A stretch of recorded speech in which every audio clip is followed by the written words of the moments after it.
This is the new Toyota Corolla, and it's a little bit like the Russian city of St. Petersburg. They both had their names changed to alter their image, but that didn't really work, so they went back to their original names.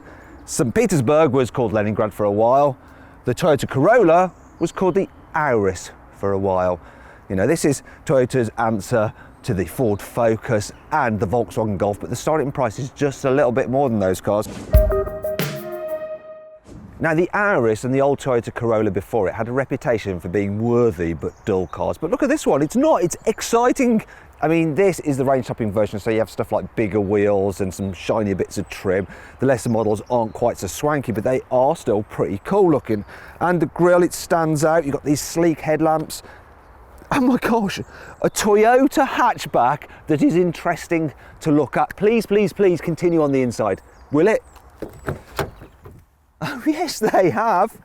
I really like the look of this interior. It's got so much unique style to it. Quality is pretty good as well. It's all nice and squidgy. Things feel solid too. And then there's the switches, they're nicely damped. Even the climate control switches, nice feel to them. Metal edges on them as well. You've got sweepy metal trim here, metal effect trim here. But then there are a few Toyotaisms. For instance, this bit of plastic here is cheap. Also, what's with this difference between the dash and the door top? I mean, I could probably store a bottle of water up there. Yes, I can. And then there's this, look, so this is super squidgy, this armrest, really nice when you're driving, but this central armrest is hard as you like. And then there's some other Toyotaisms, the way buttons are grouped in a kind of random fashion. Down here's all your driving buttons. Yet over here, there are some more driving related buttons. And the automatic high beam function is over there, yet the rest of the lights are up here on the stalk. And then there's this, look, so this is an area I think for your mobile phone, but it doesn't fit a mobile phone particularly well. In terms of other storage, look, you can fit bottles in there. Storage under here isn't so great. There is a 12-volt socket. The door bins are okay. I can just about fit a really big bottle in them, so it's passable. And the glove box, if you try and hurry it, it goes, no! I'll take my own time, thank you very much. Can't fault the driving position though, it's absolutely brilliant. It usually is on Toyotas, to be fair. Decent amount of adjustment in the steering wheel, and of course you can alter the height of the driver's seat if you're short, and push it all the way down if you're very, very tall, and then there's plenty of headroom, and you can slide it all the way back as well.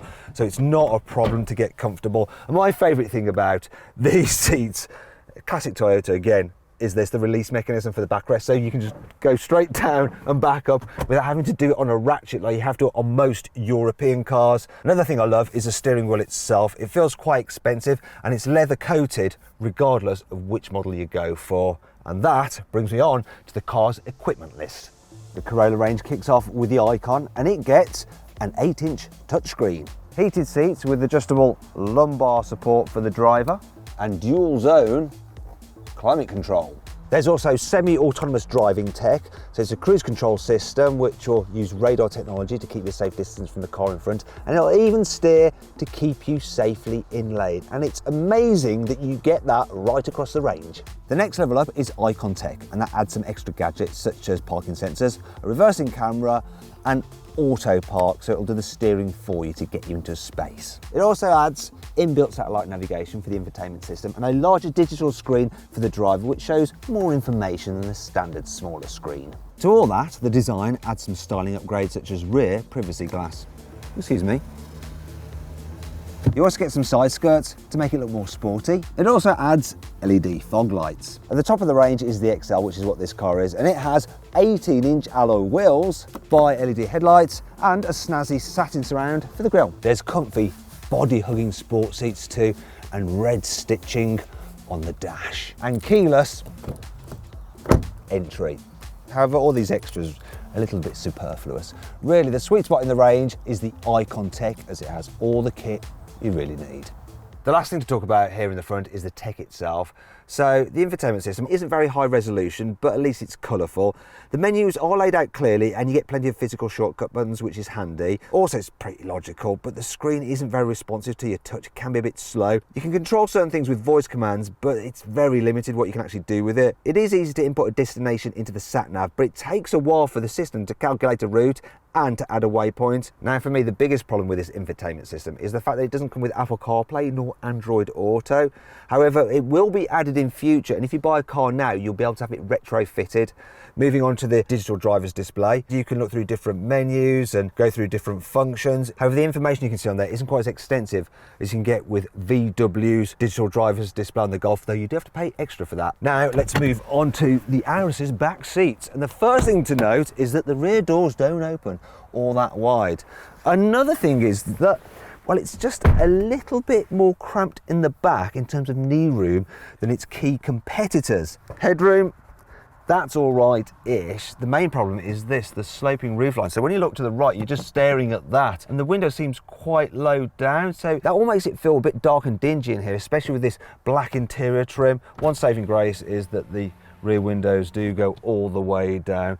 So the materials here are hard plastics, though it's the same story in the back of a Volkswagen Golf. Though this armrest here is absolutely lovely, so it's quite good to just lean on if you're on a longer journey. But what about if you need to carry 3 people at once? Well, there's not too big a hump in the floor.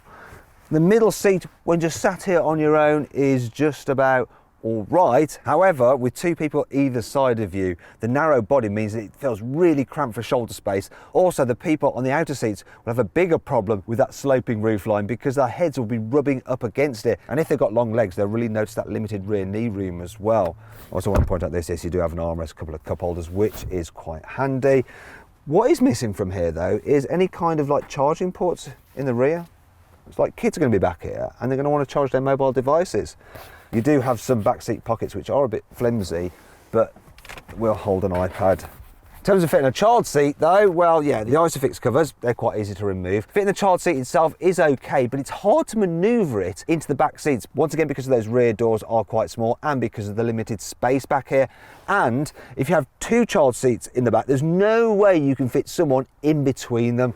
Right, fine, let's talk about the boot. So in terms of the actual capacity, it's a little bit smaller than a Volkswagen Golf's and a Vauxhall Astra's, and quite a bit smaller than a Honda Civic. Anyway, for most people, this size will still be just about okay. Now, yeah, I should point this out, look, there is a bit of a load lip here, and the bumper extends quite a way, so you do have to hoik things out and over. But this boot, as it is, doesn't tell the whole story. If you can notice here, there's some ridges. So you can get this car with a space saver spare wheel, and then you get a cover, and then there is no boot lip really, because then you get this false floor. Without it though, look, when I fold the rear seats down, you get this huge ridge, which isn't ideal, is it? So yeah, speak to your dealer and make sure you get that thing fitted. In terms of other practical features though, yeah, there's some tie down hooks there and there. There's also a little hook there where you can hang a shopping bag off. Now, with the seats folded, there is space for a bike with its wheels attached. Also, 2 large boxes will fit across the back seats, and there's space for 8 smaller boxes and a couple of soft bags, so it's actually all right. And if you put the seats back up, underneath the load cover, there's space for 1 large suitcase, 1 small suitcase, and if you want to fit a baby buggy, it'll go there on its side as well. You'll easily fit a set of golf clubs in the boot as well, but there's no place to store the load cover if you want to take out the car. So yeah, you can either leave it there or just do what I sometimes do and just chuck them into the bushes like that. Now then, it's time for the CarWow 5 annoying things about this car. The definition of the reversing camera is pretty low resolution, and those guidelines for parking don't actually move when you turn the steering wheel, so they're not actually that much help. If you have the 2-litre hybrid version of this car, because the engine is slightly bigger, the 12-volt battery has to be moved from the front to the rear, which means it actually eats into the boot space. You have a bit less load capacity, and so there's no way I'll be able to sit quite so comfortably. In most cars, if you want to turn off the parking sensor so it stops beeping, such as when you're filming about how bad the reversing camera is, you just press a button. On this car though, you have to go into a menu using the buttons on the steering wheel and turn it off that way, and it's all a little bit of a faff. You don't get door bins here in the back, just a cup holder, so you can only fit like a bottle or a cup in there. However, it actually says for you not to fit a cup. Huh? For quite an aggressive looking car, it has a really wimpy sounding horn. Listen to this. It's a little bit like, oh, sorry, would you mind getting out of the way? It's not all negative though. Here's 5 good things about this car. This little fin here near the door mirror, and another one integrated into the headlight help reduce wind turbulence so you get less wind whistle when you're driving on the motorway. A lot of cars of this size have a torsion beam rear suspension where the two rear wheels are joined by a beam, and that means they're not so good at going over bumps because they are attached. More expensive versions of certain cars of this size have independent rear suspension. However, all versions of the Toyota Corolla have independent rear suspension, so they're just better at riding down the road smoothly. Oh, yeah, this new Corolla is 60% stiffer in its body than the old Auris, and that should make it feel more sturdy. The car gets loads of the latest safety kit to stop you having an accident. For instance, it will automatically brake if it thinks you're going to reverse into something such as your presenter. You get a 5-year warranty, which is 2 years better than most manufacturers offer. Plus, Toyotas do have a reputation for being pretty reliable anyway. You can get the Toyota Corolla with 3 different engine choices. So the entry level one is a 1.2 litre turbo petrol, and that's fine for just nipping around town. But I reckon you're better off upgrading, spending an extra £2,000 for the 1.8 litre hybrid, which is what this is. So you've got an electric motor and a battery to help boost economy and give you tax-busting emissions. Now, the engine isn't the fastest, 0 to 60 in just under 11 seconds. So if you want a bit more performance, you can get a 2 litre hybrid version, which gives you economy and decent performance, 0 to 60 in just under 8 seconds. So yeah, quite quick actually. However, it will cost you an extra £4,000, so it's probably not worth doing. Let's see what this new Toyota Corolla is like to drive in town. So one of the best things for me about this hybrid version is that you can drive around at slower speeds on electric power alone for short distances. So it's really super quiet, and then if you need a burst of speed, the engine comes in to provide some added propulsion. It's all quite smooth. Of course, you've got the automatic gearbox, which is just smooth as well. And so is the suspension over bumps. It's not bad at all. Yeah, speed humps aren't an issue in town. Even really bad surfaces such as this here don't upset the car that much. It just deals with them without fidgeting too much. Right, and let's see what this Corolla is like to park. Now, as you're slowing down, the first bit of braking actually recharges the batteries, and that can make the brakes feel a little bit grabby. What I'm going to do is put the auto parking on, so it's looking that way for the space. Let's see when it finds it. I'll put it into reverse now. Take my hands off the wheel, and the car should automatically park. Let's see how it gets on this system. It's telling me to carry on going backwards. The sensors are doing their thing, and it's got it into space. There we go. And then stop, and forwards. Oh, I just want to try something. There we go. Yes, it did it. Thank God! It applied the brakes automatically because it thought I was going to hit the vehicle in front. Now, I could have got into that space quite easily myself. Yeah, trust me. Now, if I had been doing it myself, one of the issues I might have had is the fact that the visibility from these pillars isn't great. There's quite a thick rear pillar there as well. Finally, let's check the manoeuvrability by going round this mini roundabout. So, this Corolla actually has quite a tight turning circle. It's a little bit better than on something like a Volkswagen Golf. So yeah, it makes it really easy to just like nip about in traffic around town and do U-turns and stuff. This new Corolla is really comfy to drive on the motorway. So the seats, they're great. It's quiet really as well, not too much wind noise or road noise. The only problem is when you put your foot down in a hybrid. So listen to this. So I need to overtake someone, 50 miles an hour to come on to 70. That's 70.